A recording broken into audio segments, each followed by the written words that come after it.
Glory to God and greetings to you all in the name of our Lord and Savior Jesus Christ. దేవునికి మహిమ కలుగును గాక. మన ప్రభువును రక్షకుడైన యేసుక్రీస్తు నామములో మీ అందరికీ శుభములు. We shall read from the book of Ruth, chapter 4 today. Ruth గ్రంథము 4వ అధ్యాయాన్ని ఈ దినాన మనము చదువుకుందాం. We shall read the whole chapter. మనము ఈ యొక్క అధ్యాయాన్ని అంతటిని చదువుకుందాం. Responsively, please. మార్చి ఈ యొక్క అధ్యాయం అంతటిని చదువుకుందాం. రూతు గ్రంథము 4వ అధ్యాయము పూర్తి అధ్యాయము మార్చి చదువుకుందాం. Ruth chapter 4 verse 1. Then went Boaz up to the gate and sat him down there, and behold, the kinsman of whom Boaz spake came by, unto whom he said, Ho, such a one, turn aside, sit down here. And he turned aside and sat down. Boaz ఆ ఊరి పెద్దలలో 10 మందిని పిలిపించుకొని ఇక్కడ కూర్చుండుడని చెప్పగా వారు కూర్చుండి. And he said unto the kinsman, Naomi, that is come again out of the country of Moab, selleth a parcel of land which was our brother Elimelech's. ఈ పుర నివాసులు ఎదుటను నా జనుల పెద్దల ఎదుటను ఈ భూమిని సంపాదించుకును. ఏమనగా దాన్ని విడిపించుటకు నీవు ఒప్పుకున్న ఎడల విడిపింపుము, దాన్ని విడిపింపనున్న ఎడల అది స్పష్టంగా నాతో చెప్పుము. నీవుగాక దాన్ని విడిపింపవలసిన బంధువుడును లేడు, నీ తరువాతి వాడును నేనే అని బంధువుతో చెప్పెను. అందుకతడు నేను విడిపించదనెను. Then said Boaz, What day thou buyest the field of the hand of Naomi, thou must buy it also of Ruth the Moabitess, the wife of the dead, to raise up the name of the dead upon his inheritance. ఆ బంధువుడు, నేను దానిని విడిపించుకొనలేదు, నా శ్వాసమును పోగొట్టుకొందునేమో, నేను దాన్ని విడిపింపలేను గనుక నీవే నాకు ప్రతిగా బంధువుని ధర్మము జరిగించుమని చెప్పెను. Now this was the manner in former time in Israel concerning redeeming and concerning changing. For to confirm all things, a man plucked off his shoe and gave it to his neighbor, and this was a testimony in Israel. ఆ బంధువుడు, నీవు దానిని సంపాదించుకుని బోయజుతో చెప్పి తన చెప్పు తీయగా.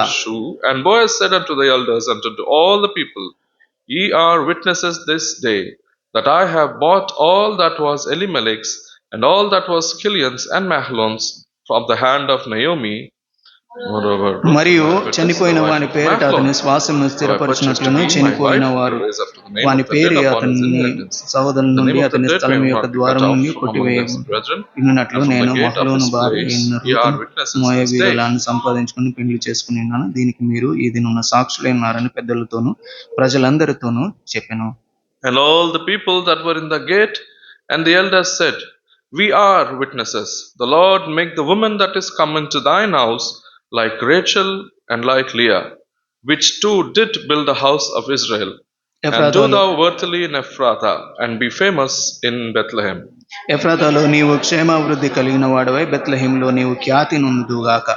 యెహోవా ఈ యవనురాలి వలన నీకు దయచేయు సంతానము నీ కుటుంబము తామారు యూదాయి కన్నా పెరసు కుటుంబము వలె ఉండునుగాక అని. So Boaz took Ruth, and she was his wife. And when he went in unto her, the Lord gave her conception, and she bare a son. అప్పుడు స్త్రీలు, ఈ దినమున నీకు బంధువుడు లేకుండా చేయని యెహోవా ఆయన నామము ఇశ్రాయేలులో ప్రకటింపబడుగాక.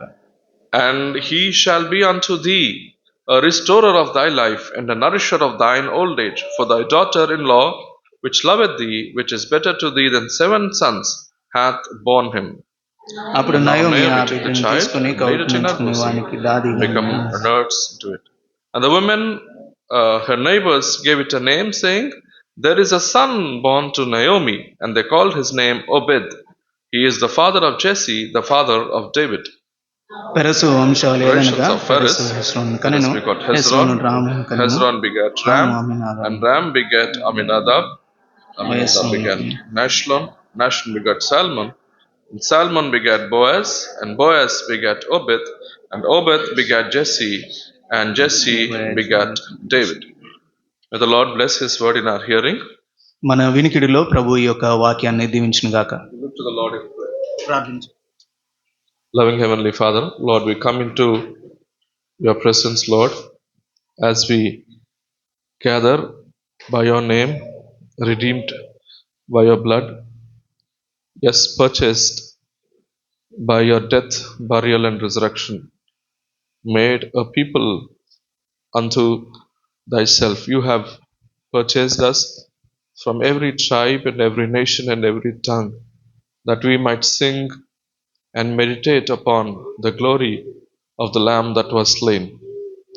As Brother Joshua and I stand here, we acknowledge our weaknesses and we commit ourselves to Thee. The one purpose for which we stand and we all have gathered here is that Your name might be lifted up. For the glory of Your name, Lord, use the next 1 hour or so that we have here and speak to each one of us, heal us, equip us, admonish us, encourage us, and give us life that can come only through Your word. Committing ourselves into Your hands and committing the whole time unto the authority and leading of the Holy Spirit. We ask this in the precious name of our Lord and Savior Jesus Christ. So we have come to the end of the book of Ruth, మనము Ruth గ్రంథము ముగింపు భాగానికి వచ్చాము. and I think one of the most important message of this book is this: ఈ యొక్క గ్రంథము యొక్క చాలా ప్రాముఖ్యమైన వర్తమానము లేదనంటే సందేశం ఏంటంటే ఇది: a Christian's life in God's will is not a straight road to glory, but a sure one. దేవుని ఒక క్రైస్తవుని యొక్క జీవితము దేవునిలో నడుస్తున్నప్పుడు అది పూర్తిగా తిన్నని మహిమ వరకు నడిపించదు, కానీ అనేకమైన ఇబ్బందులు గుండా, శ్రమల గుండా వెళ్లాల్సి వస్తుంది. We will say it again: a Christian's life in God's will దేవుని యొక్క చిత్తంలో ఉన్న క్రైస్తవుని యొక్క జీవితము is not a straight road to glory, అది మహిమకు తిన్నని మార్గము కాదు, but it is a sure road. కానీ అది నిజమైన లేదనంటే నిశ్చయమైన త్రోవ అయింది. If you want, you can just write this statement. ఈ యొక్క స్టేట్మెంట్, ఈ యొక్క అంశాన్ని మీరు రాసుకోండి. It has no importance, ఇది అంత ప్రాముఖ్యమైనది కాదు, because it is my words. ఎందుకనంటే ఈ నా యొక్క మాటలు. But if we can support this statement with the scriptures, ఒకవేళ ఈ యొక్క మాటను దేవుని యొక్క లేఖన భాగాలతోటి జత చేస్తే, then I think it will help us a lot. అది మనకు చాలా ఉపయోగకరంగా ఉంటుంది. So once again, what is the lesson? మరి ఒకసారి పాఠం ఏంటంటే, a Christian's life in God's will, దేవుని యొక్క చిత్తంలో ఉన్న ఒక క్రైస్తవుని యొక్క జీవితము how will it be? అది ఏ విధంగా ఉంటుంది, and how will it not be? ఏ విధంగా ఉండకూడదు. It will not be a straight direct road to glory.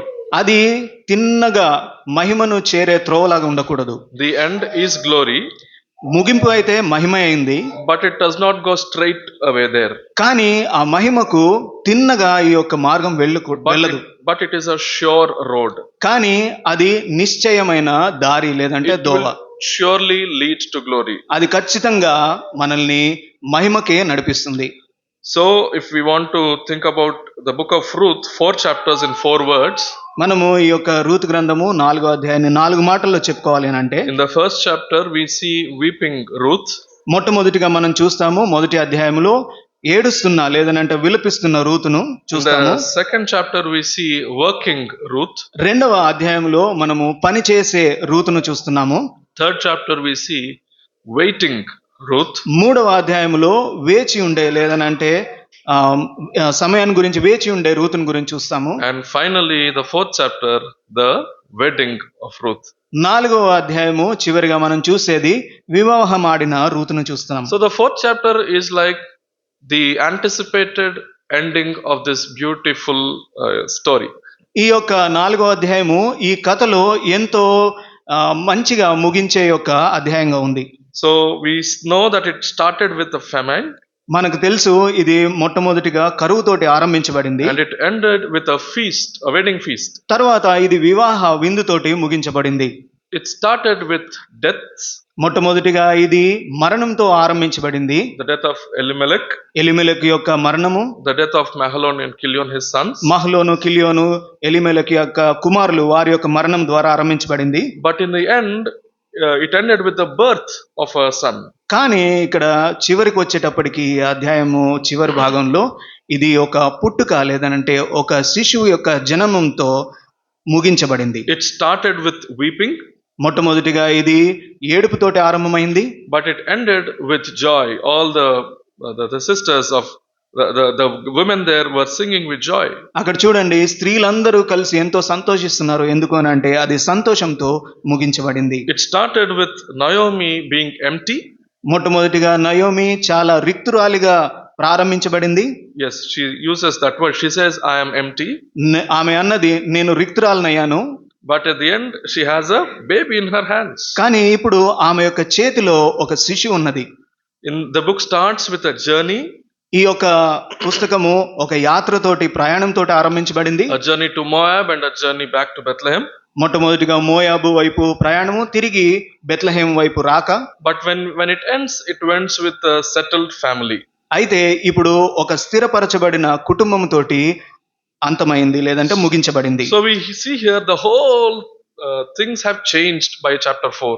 చూడండి, ఈ యొక్క 4వ అధ్యాయం వచ్చేటప్పటికి మునుపున్న పరిస్థితులన్నీ కూడా పూర్తిగా తిప్పివేయబడ్డాయి. We understand that God can do anything and he can change all circumstances. మనము దీనివల్ల ఏం అర్థం చేసుకోగలమంటే దేవుడు అన్ని పరిస్థితుల్ని కూడా వాటిని మలుపు తిప్పేవాడిగా ఉన్నాడు.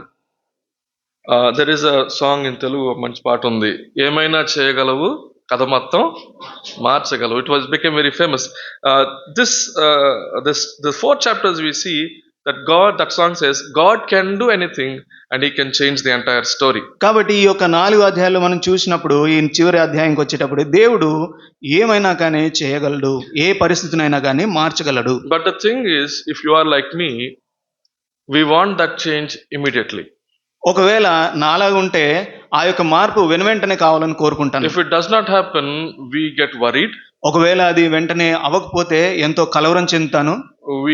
We become angry on our family. మన యొక్క కుటుంబం మీద ఎంతో కోపము కలిగి ఉంటాము. We get BP and sugar. మనకు బీపీ, షుగర్ ఇదంతా పెరిగిపోతుంది. And we get gastric problems. తర్వాత గ్యాస్ట్రిక్ ప్రాబ్లం కూడా వస్తుంది. I'm saying if you are like me. ఒకవేళ నాలాగా ఉంటే. Because we want immediate results. ఎందుకనంటే మనకు వెంటనే ప్రతిఫలాన్ని ఆశిస్తుంటాం. But to the end of the book of Ruth, we see the whole purpose of all this. కానీ ఇక్కడ రూతు యొక్క చివరి అధ్యాయంలో దీని పూర్తి ఉద్దేశము ఇక్కడ రాయబడి ఉంది. It ends with one name. ఒక్క పేరుతోటి ముగించబడింది. Whose name is it? ఆ యొక్క పేరేంటి? David. దావీదు. David, the birth of David is the purpose of the whole book. ఈ యొక్క పుస్తకం అంతటికి ఉన్న ఉద్దేశం ఏంటి అని అంటే దావీదు యొక్క జననం. Where should David be born? దావీదు ఎక్కడ పుట్టాలి? In Bethlehem. బెత్లెహేంలో పుట్టాలి. To whom should David be born? దావీదు ఎవరికి పుట్టాలి? To Jesse, who is the child or descendant of Boaz. యెషైకి పుట్టాలి. ఆయన బోయజ్ నుంచి వచ్చిన వంశమై ఉండాలి. This is God's plan. ఇది దేవుని యొక్క ప్రణాళిక. This is the final glory or destination that God has planned. దేవుడు ఉద్దేశించిన చివరి మహిమాన్వితమైన ప్రణాళిక. But with this final destination in mind, let us see how God took this family. దేవుడు ఈ యొక్క అంతాన్ని చేరడానికి ఈ యొక్క కుటుంబాన్ని ఏ విధంగా తీసుకుని వచ్చాడో మనం చూడగలం. When we observe, we see that there are many setbacks. మనము చూసినట్లయితే చాలా విషయాలు అక్కడ మెట్టుగా జరుగుతూ ఉన్నాయి. There are many things which are not traveling towards the birth of David in Bethlehem. కొన్ని విషయాలు దావీదు యొక్క జననం వైపు అవి వెళ్ళడం లేదు. So if you are writing it, you can write down. There are 9 setbacks that we can see. మనము 9 అంశాలను ఇక్కడ చూస్తాము. మీరు రాసుకుంటే మీరు నోట్ చేసుకోవచ్చు. In the first one, మొట్టమొదటిది chapter 1 verse 1. మొదటి అధ్యాయము మొదటి వచనము. The family is traveling away from Bethlehem to Moab. చూడండి, ఈ యొక్క కుటుంబము మోయాబు నుంచి బెత్లెహేము నుంచి మోయాబుకి ప్రయాణమై వెళ్తున్నారు. Where should David be born? దావీదు ఎక్కడ జన్మించాలి? In Bethlehem. బెత్లెహేంలో. So where should the family be? కాబట్టి కుటుంబం ఎక్కడ ఉండాలి? In Bethlehem. బెత్లెహేంలో ఉండాలి. Where are they going? కానీ ఇప్పుడు వారు ఎక్కడికి వెళ్తున్నారు? To Moab. మోయాబుకి వెళ్తున్నారు. The second setback. రెండవ విషయము. In chapter 1 verse 3. మొదటి అధ్యాయం 3వ వచనం. The head of the family, he died. ఇక్కడ మనం కుటుంబ పెద్ద ఎవరైతే ఉన్నారో ఆయన చనిపోయాడు. The third setback. మూడవ అంశము. Mahlon, the sons, Mahlon and Chilion are getting Moabite wives. మహలోను కిలియోను వారు మోయాబీరాలైన స్త్రీలను వివాహమాడుతున్నారు. We want to hold our head like this. మనము ఇట్లా తాళ్ళ మీద చేయి పెట్టుకుంటాం. Arey, what is happening? ఇప్పుడు ఏం జరుగుతుంది ఇక్కడ? Why Moabite wives? ఎందుకు ఈ మోయాబీరాలైన స్త్రీలు పెళ్లిగా చేసుకుంటారు? David should come from a tribe of Judah in Bethlehem. యూదా నుంచి బెత్లెహేములో దావీదు యూదా వంశం నుంచి గోత్రం నుంచి జన్మించాలి. And we will think the story is over now. కాబట్టి మనం అనుకుంటాము ఇంకా ఈ యొక్క కథ ఇక్కడ ముగిసిపోయింది అని. There is more. కానీ ఇంకా ఉంది. The chapter 1 verse 4, the fourth setback.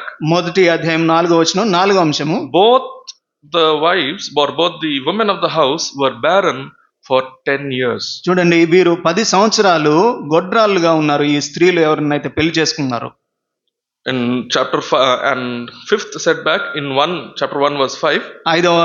ఐదవ వచనంలో మొదటి అధ్యాయము 5వ అంశం ఏంటంటే both the sons they died. ఈ యొక్క ఇద్దరు కుమారులు కూడా చనిపోయారు. We will stop here and understand what's happening. ఇక్కడ ఒకసారి ఆగి అసలు ఏం జరుగుతుందో అర్థం చేసుకుందాం. The family were living in a foreign land. ఈ యొక్క కుటుంబము విదేశీ ప్రదేశంలో జీవిస్తుంది. There was no male member left in the family. వారి యొక్క కుటుంబంలో ఇంకా మగ వ్యక్తే లేకుండా ఉన్నాడు.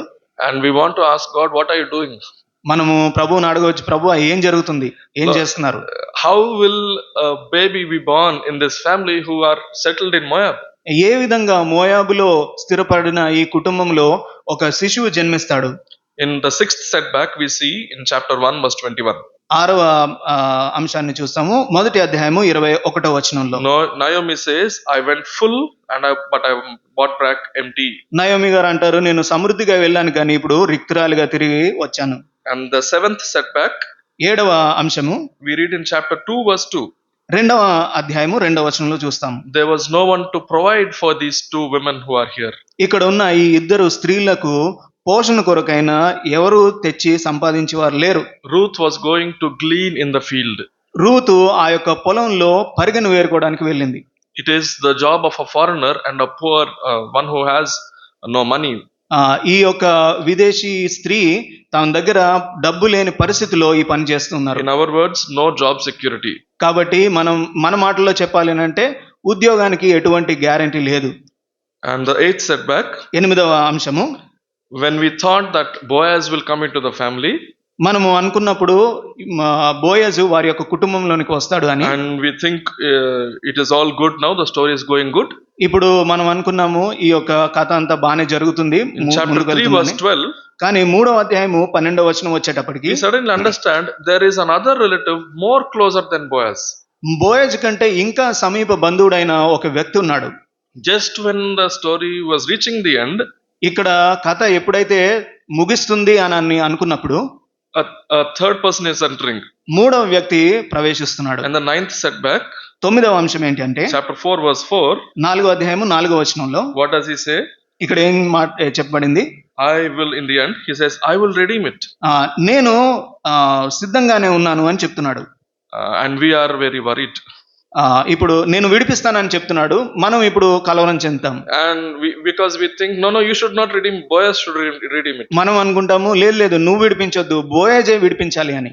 But in the end, yes, Boaz marries Ruth and David is born. కానీ చివరికి ఏమైంది అని అంటే బోయజు రూతును వివాహం ఆడతాడు. But తర్వాత దావీదు పుడతాడు. But when we see the whole journey, ఈ యొక్క ప్రయాణం అంతా చూసిన తర్వాత we see that it is not a straight road.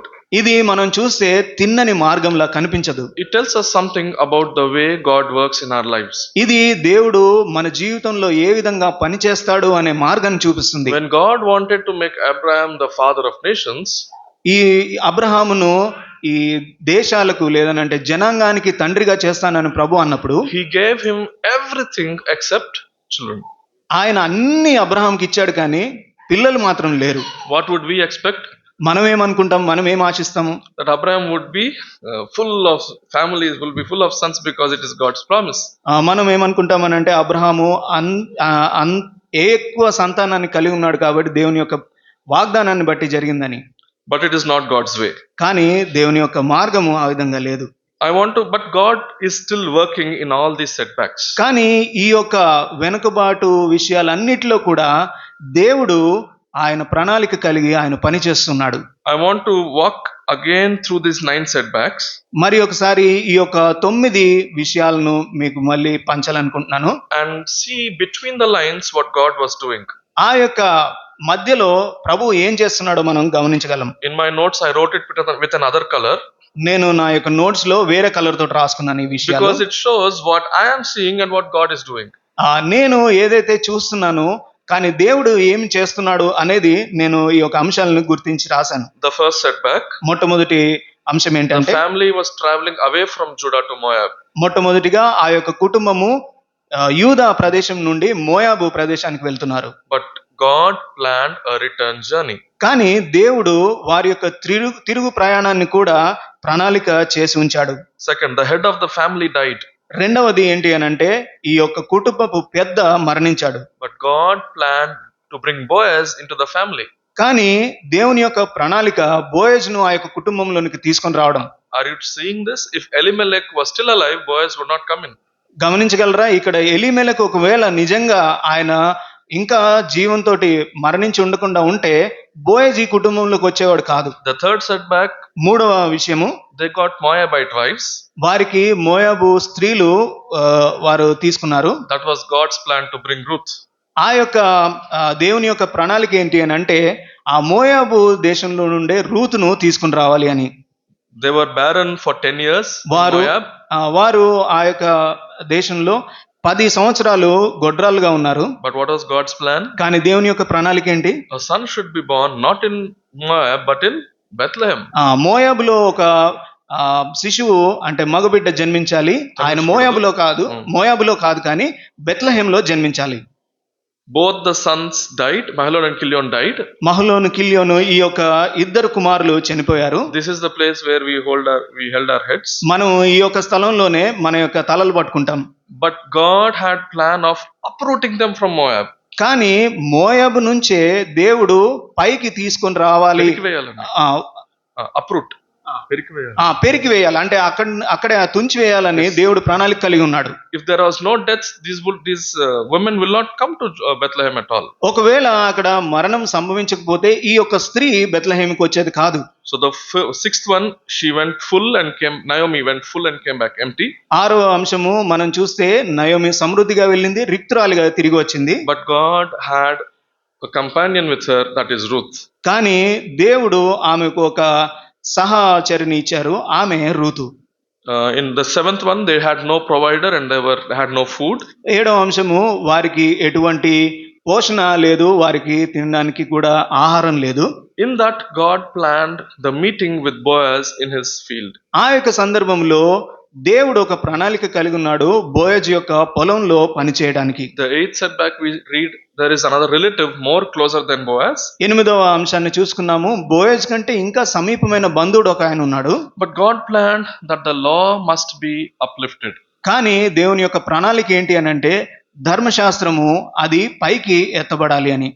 And finally he says, I will redeem it.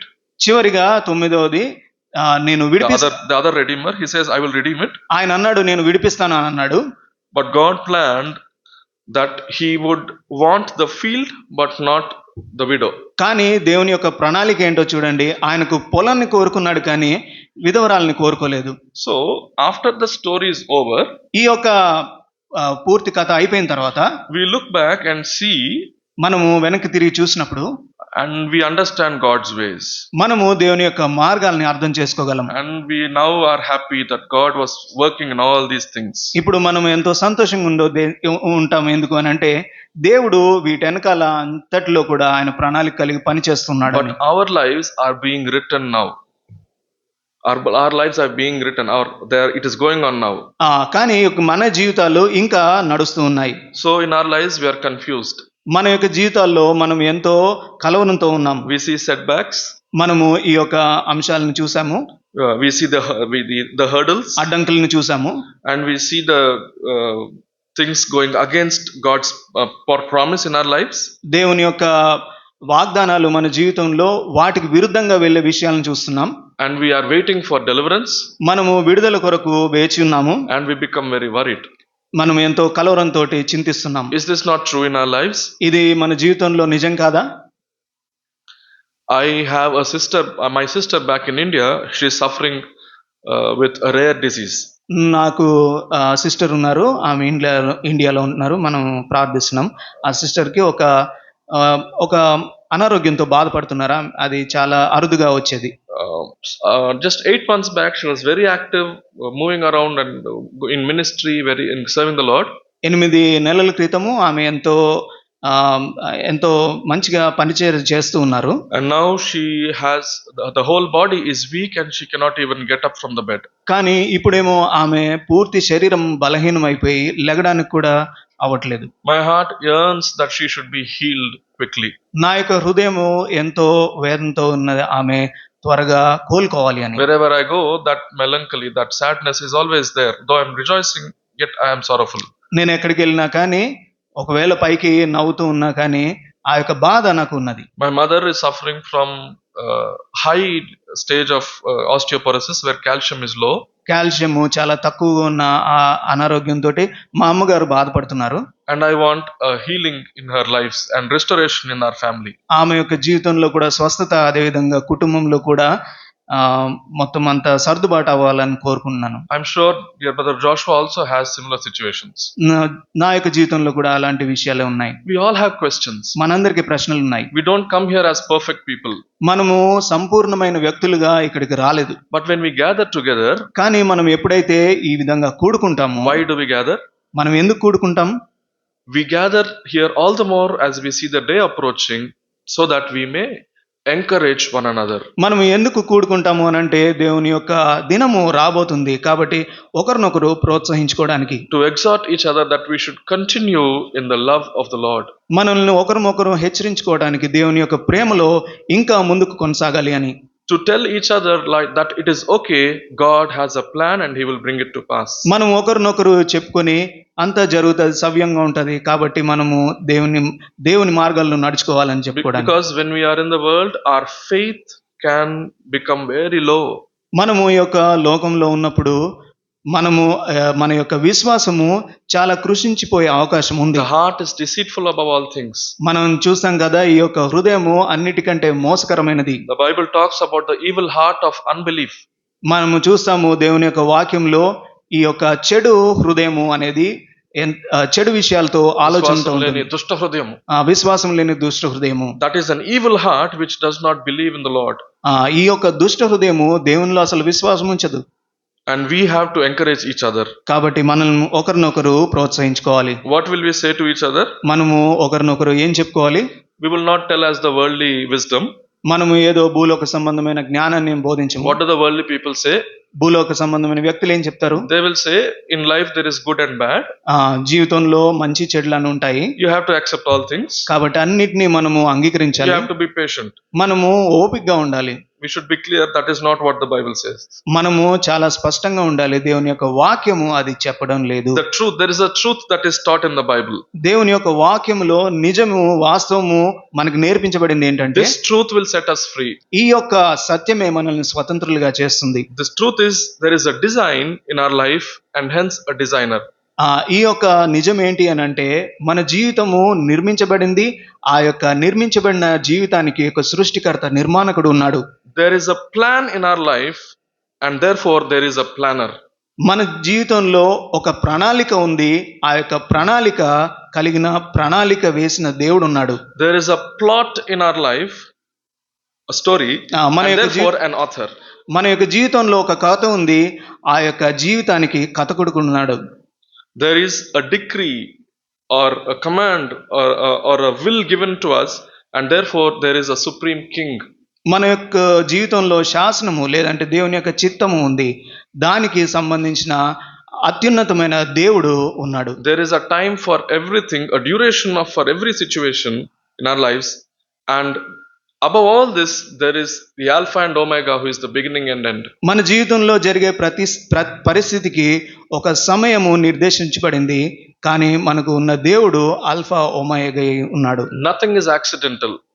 ప్రతిదీ ఏది కూడా ఏదో అనాలోచితంగా జరిగింది కాదు. There is a fixed route for our journey, మన యొక్క యాత్రకు ప్రయాణానికి ఒక నిర్దేశించబడిన దారి ఉంది. and there is the author and finisher of our faith who fixed this journey route. మన యొక్క రక్షణ కర్త అయిన ఆ దేవుడు, మన విశ్వాసానికి కర్త అయిన వాడు ఆ యొక్క దారిని నిర్దేశించాడు.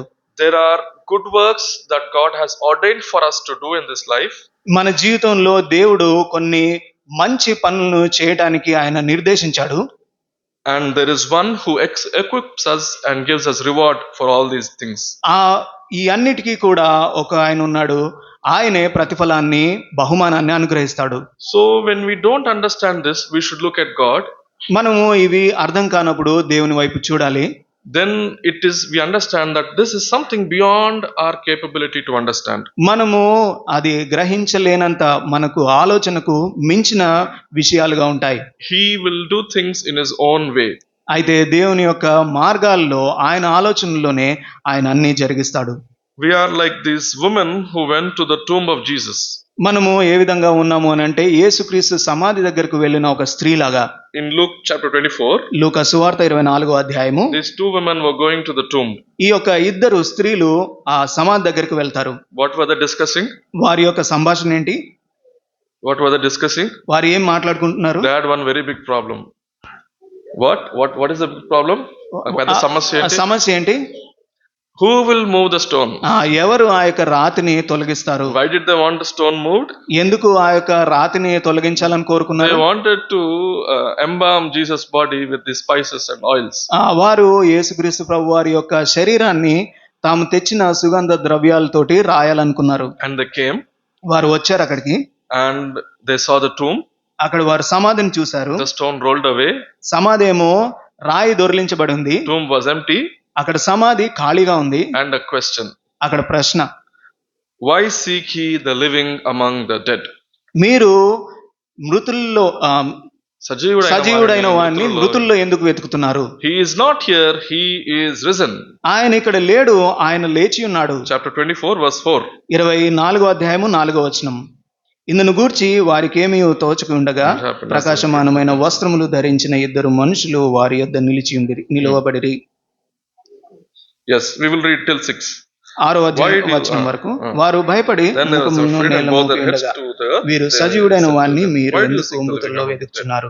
He's not here, but ఆయన is risen. ఇక్కడ లేడు, ఆయన లేచి ఉన్నాడు, ఆయన ఇంకా గలిలయలో still in Galilee, saying, chapter verse 7 also, 7వ the Son of Man must మనుషు be కుమారుడు delivered into the పాపిష్ఠులైన hands of మనుషుల sinful men చేతికి and అప్పగింపబడి be సిలువ crucified. వేయబడి And the third 3వ day, దినమందు లేవవలసినదని ఆయన మీతో చెప్పిన మాట జ్ఞాపకము చేసుకుండని వారితో అనిరి. on that day of resurrection, ఈ యొక్క పునరుద్ధాన దినమున as I was reading, there were 3 questions here. ఇక్కడ నేను చదివేటప్పుడు 3 ప్రశ్నలు ఉన్నాయి. I think which is very suitable for us also. ఈ యొక్క ప్రశ్నలు మనకు కూడా ఎంతో మనకు కూడా కావాల్సినవి. The first question is, మొట్టమొదటి ప్రశ్న, why do you seek the living among the dead?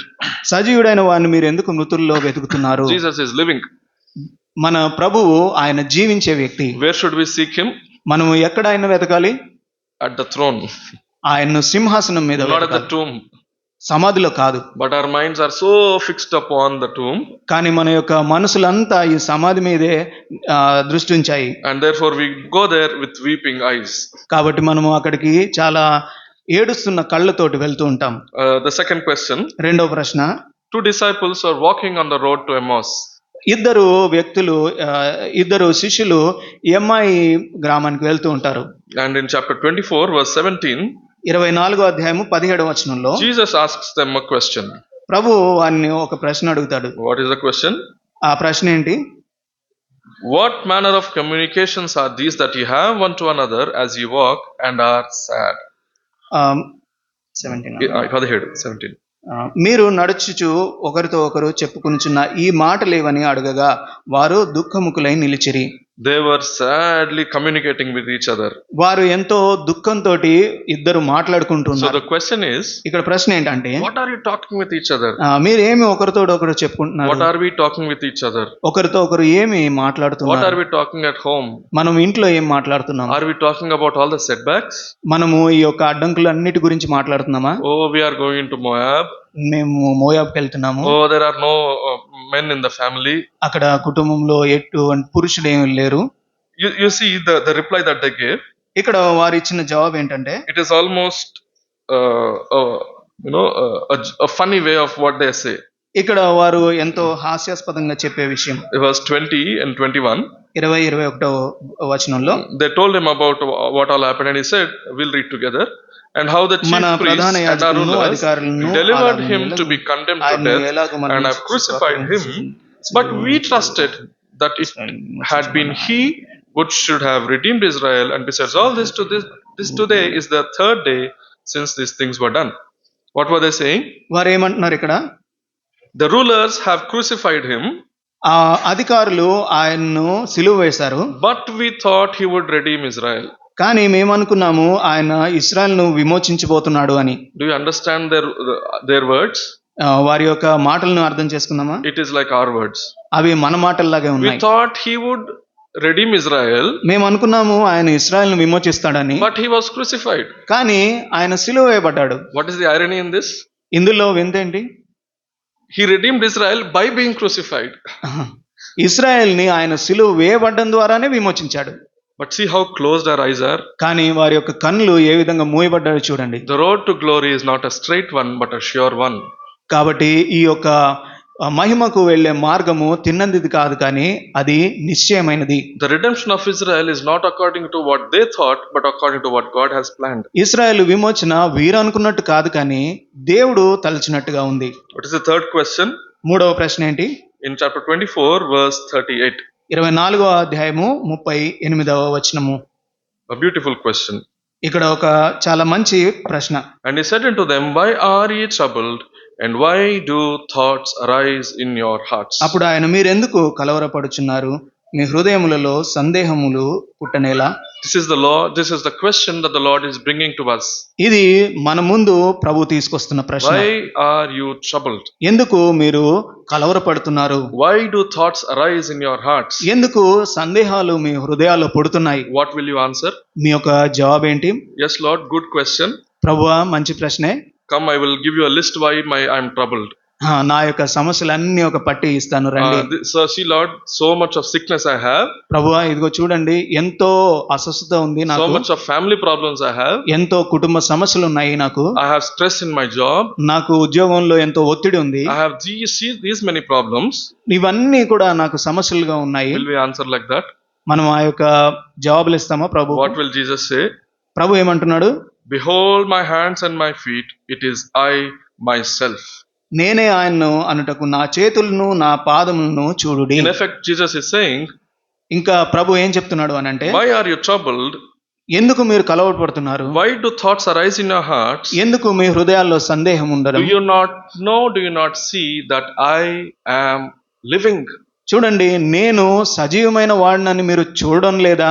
My dear brothers and sisters, నా ప్రియ సహోదరి సహోదరులారా, if Jesus is alive, యేసుక్రీస్తు ప్రభు సజీవుగా if ఉంటే, Jesus is alive, యేసు ప్రభు సజీవుడిగా ఉన్నప్పుడు every question is answered. ప్రతి ప్రశ్నకు జవాబు కలుగుతుంది. Every problem is solved. ప్రతి సమస్య తీర్చివేయబడుతుంది. What is our song then? మన యొక్క పాట ఏంటప్పుడు? Because he lives, ఆయన జీవిస్తున్నాడు కనుక I can face tomorrow. నేను రేపటిని ఎదుర్కొంటాను. Because he lives, ఆయన జీవిస్తున్నాడు కనుక all fear is gone. నాలో ఉన్న భయం అంతా పోయింది. Because I know one thing. ఎందుకంటే నాకు ఒక విషయం తెలుసు. What do I know? నాకేం తెలుసు? I don't know the future. నాకు నా యొక్క భవిష్యత్ తెలీదు. I don't know how he will bring me into glory. నన్ను ఏ విధంగా ఆయన మహిమలోనికి తీసుకొని వస్తాడో తెలీదు. Because I know నాకు తెలిసిన విషయం he lives ఆయన జీవిస్తున్నాడు కాబట్టి, and he holds the future, ఆయన భవిష్యత్తును ఎరిగి ఉన్నాడు కాబట్టి, and that is the reason life is worth living. కాబట్టి ఆయన గురించి జీవించే జీవితము ఎంతో యోగ్యమైనది. Not because we understand all things, మనం అన్ని అర్థం చేసుకుంటామని కాదు, but because we see him who is alive. మనము సజీవుడైన ఆ దేవుణ్ణి మనం కళ్ళారా చూస్తున్నాం కాబట్టి. So as closing, మనం ముగింపులో we will take 3 words from the book of Ruth chapter 4. 4వ అధ్యాయము రూతు గ్రంథంలో నుంచి 3 వచనాలను చూద్దాం. We will take 3 commandments. 3 ఆజ్ఞలను చూస్తాము. The purpose that we should learn about these things is, మనము దీన్ని నేర్చుకోవాల్సిన ఉద్దేశం ఏంటి అని అంటే, Because we cannot see the whole plan of God now. మనము ఇప్పుడు ప్రస్తుతము ఉన్న పలంగా దేవుని యొక్క ప్రణాళికను మనం చూడలేం. But there are some things we can look at. కానీ కొన్ని విషయాలను మనము చూడగలుగుతాం. So the first one is, మొట్టమొదటిగా ఏంటంటే, look high. మనము ఎంతో ఉన్నతమైన దృష్టి కలిగి చూడాలి. Chapter 4 verse 14. 4వ అధ్యాయము 14వ Shall వచనం we read together? మనం కలిసి చదువుకుందాం. The woman said unto అప్పుడు Naomi, స్త్రీలు, ఈ Blessed దినం be the Lord which hath not left thee this day without a kinsman, Jehovah that his name may be famous ఆయన in నామము Israel. ఇశ్రాయేలులో ప్రకటింపబడును గాక. For the fame of his name. దేవుని యొక్క నామము ప్రకటింపబడును, లేదంటే ఆయన నామ ఘనత కొరకు. Exactly. For the fame of his name. దేవుని యొక్క నామ ఘనత కొరకు. Whatever is going on in our lives, మన యొక్క జీవితంలో ఏమి జరుగుతున్నప్పటికీ కూడా, even the delay, ఈ యొక్క ఆలస్యాలు కూడా, it is for the fame of his name. దేవుని యొక్క నామ ఘనత కొరకు. Dear brothers and sisters, we should train our eyes to look unto the highest place. కాబట్టి మన యొక్క దృష్టిని ఏ విధంగా తర్పీదు చేయాలి అని అంటే, ఉన్నతమైన దృష్టి కలిగి, చూపు కలిగి Lord, పైకి చూడలాగన. We should pray, Lord, may this be for the fame of your name, for your glory. ప్రభువా, నా జీవితంలో ఏం జరుగుతున్నప్పటికీ కూడా అది నీ యొక్క మహిమకు, నీ నామ ఘనతకు అని చెప్పాలి. Our Father who art in heaven. పరలోకపు తండ్రి, పరలోకమందున్న మా తండ్రి. What is the next word?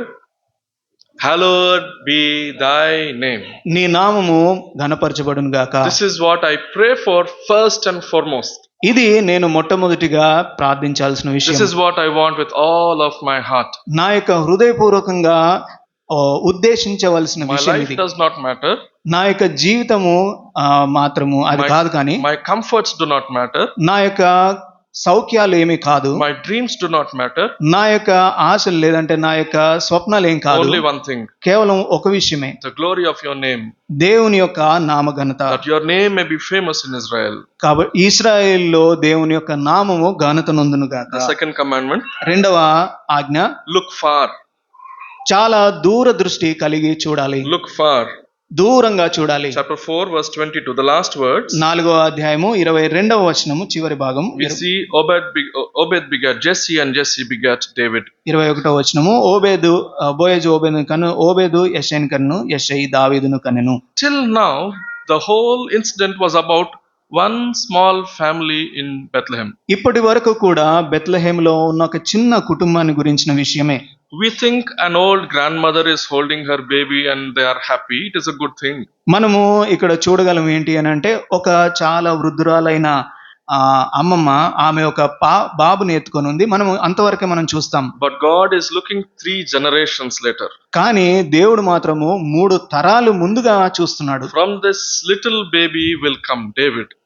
ఈ యొక్క చిన్న శిశువు ఎవరైతే ఉన్నారో ఆయన దావీదుగా అవుతాడు. And if we count 31 generations later, Christ. ఈయన పుట్టిన తర్వాత, దావీదు జన్మించిన తర్వాత 31 తరాల తర్వాత ప్రభు వస్తాడు. How far is God looking? చూడండి, ప్రభు ఎంత దూరంగా చూస్తున్నాడు. Very far. ఎంతో దూరం. During the Eid meetings, ఈ ఈద్ మీటింగ్ సమయంలో we heard one message from God's servant. మనము దైవ సేవకుల నుంచి ఒక వర్తమానాన్ని విన్నాం. After going home, I was referring the notes for my personal prayer.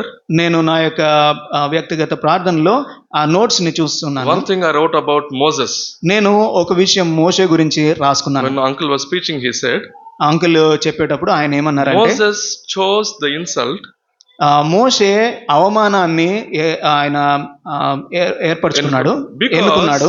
Because he had a telescopic view. ఎందుకనంటే ఆయన ఎంతో దూర దృష్టి కలిగిన వ్యక్తిగా ఉన్నాడు, చూశాడు. I was praying over these words. నేను ఈ యొక్క మాటల గురించి ప్రార్థిస్తున్నాను. Lord, give me a telescopic view. ప్రభువా, నాకు దూర దృష్టి కలిగించు. To look far. నేను దూరంగా చూడాలి. If you are a mother, ఒకవేళ మీరు తల్లి అయితే, don't look just at your 2 kids, 2 or 1 or 3 kids. మీరు 1, 2, 3 పిల్లల వైపు This is my own, this is my family. కేవలం ఇది మాత్రమే నా కుటుంబం, This is my purpose. ఇదే నా ఉద్దేశం. ఇంకా No, look far. కానీ మనము దూరంగా చూడాలి. Generations ahead, God has a great plan for you. దేవుడు నీ పట్ల ఉన్న ప్రణాళిక అది తరతరాలుగా, అంటే తరాలు ముందుకు చూడాలి. If you are a father, ఒకవేళ నీవు తండ్రి అయితే, you work hard, earn some money. నీవు ఎంతో కష్టపడి తీసుకొని జీతాన్ని తీసుకుంటాం. This is not everything. ఇంకా ఇది మాత్రమే అని అనుకొని You should learn to look far, కాబట్టి నువ్వు దూరంగా చూడడం నేర్చుకోవాలి. telescopic view. దూరదృష్టి కలిగి చూడాలి. So number 1, look high. మొట్టమొదటిగా పైకి చూడాలి. Number 2, look far. రెండవది దూరదృష్టి కలిగి చూడాలి. The third one, which I will go out of the book of Ruth, మూడవ విషయము నేను రూతు గ్రంథం నుంచి బయటకు వెళ్ళి చెప్తాను. look to Jesus. యేసు వైపు చూడాలి. We cannot end without this. మనము ఇది చెప్పకుండా ముగించలేము. Hebrews chapter 12 verse 2. హెబ్రీయులకు రాసిన పత్రిక 12వ అధ్యాయము. We all know this by heart, I think. మనందరికీ కూడా ఇది కంఠస్థమైన వచనమే. We are encompassed with so great a cloud of witnesses. మనము ఈ యొక్క మనల్ని ఆవరించి ఉన్న సాక్షి సమూహం చూస్తుంటాం. And so let us run with patience the race that is set before us. కాబట్టి మనము ఎంతో చిక్కులు పెట్టు ఈ యొక్క పాపం నుండి విడిచిపెట్టి మనము ఓపికతోటి పందెంలో పరిగెట్టాలి. Let us run the race that is set before us. మన ఎదుట ఉంచబడిన ఆ యొక్క పందెంలో పరిగెత్తాలి. What should we look at? మనము దేన్ని చూడాలి? Not the course.